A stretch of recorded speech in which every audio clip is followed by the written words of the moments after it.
Assalamualaikum warahmatullahi wabarakatuh. Perkenalkan, saya Vika Audian dari Prodi Manajemen kelas karyawan sore dengan NIM 122111391. Di sini saya akan mereview matkul yang saya ambil dengan konsentrasi MSDM.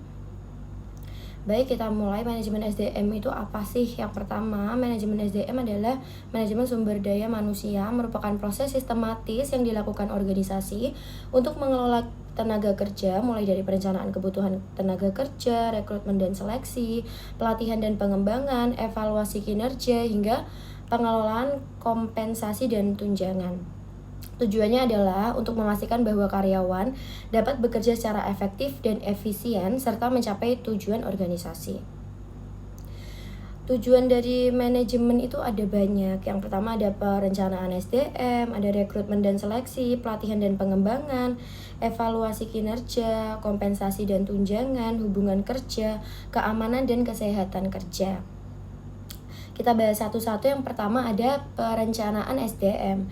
Perencanaan SDM yaitu menentukan kebutuhan tenaga kerja di masa depan, baik dari segi jumlah, keahlian, dan kompetensi yang dibutuhkan.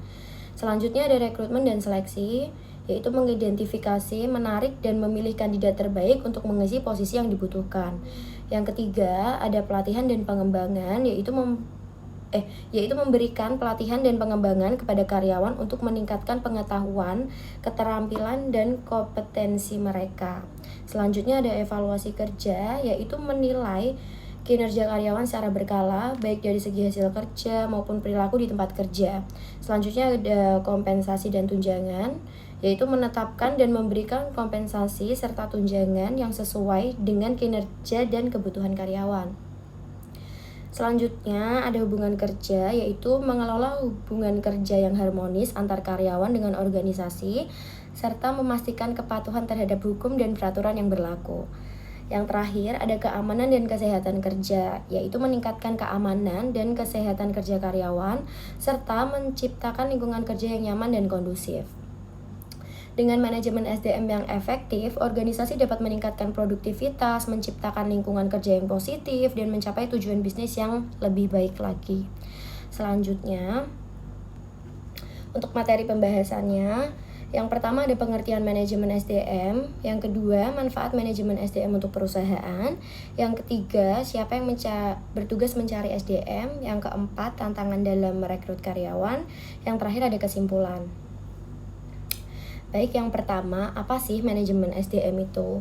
Manajemen sumber daya manusia adalah upaya perusahaan untuk mengelola sumber daya manusia yang dimiliki dalam rangka mencapai tujuan perusahaan yang telah ditetapkan. Selanjutnya ada manfaat menerapkan manajemen SDM untuk perusahaan. Yang pertama adalah untuk meningkatkan produktivitas karyawan. Yang kedua, meningkatkan kepuasan dan kesejahteraan karyawan. Yang ketiga, ada membangun image perusahaan yang sempurna untuk jadi tempat berkarir. Yang terakhir, ada memastikan setiap divisi memiliki karyawan yang kompeten di bidangnya. Selanjutnya, siapa sih yang bertugas mencari SDM? Jadi yang bertugas mencari SDM itu adalah HRD. HRD sendiri adalah akronim atau Human Resource Development yang artinya mengembangkan sumber daya manusia. Arti HRD adalah divisi yang membantu karyawan dalam mengembangkan keterampilan, pengetahuan, dan kemampuan pribadi organisasi mereka. Untuk tantangan dalam merekrut calon karyawan sendiri di sini ada 4. Yang pertama ada kinerja yang buruk, kedua ada sikap yang buruk, ketiga ada perselisihan antar karyawan atau atasan, yang terakhir ada keluar masuk karyawan sangat tinggi. Selanjutnya, apa yang harus dilakukan HRD jika memiliki karyawan yang seperti ini? Oke, masalah yang pertama ada attitude yang buruk atau skill yang buruk, yaitu tidak layak dipertahankan jika memiliki karyawan seperti ini di perusahaan karena tidak bermanfaat.